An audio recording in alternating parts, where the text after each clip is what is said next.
我叫阿卜杜苏于苏夫，我家有5口人，我和我的老婆都在金山养心业。我有3个孩子，最大的孩子14岁，最小的只有7岁。他们是我最大的幸福，工作再忙，我都不放松对孩子们的要求，他们只有好好学习，学习更多的文化知识，才是我未来的希望。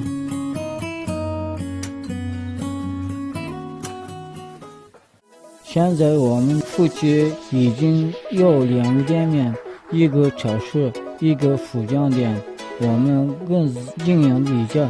我们的店铺都在旅游的北京山路上，每年来自全国各地的游客给我们带来可观的收入。自从开上这个超市后，家里的条件越来越好。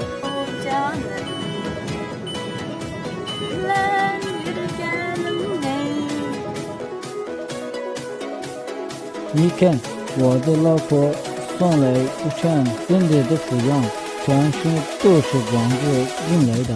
我老婆开心，我们的日子越来越奔头日子好了。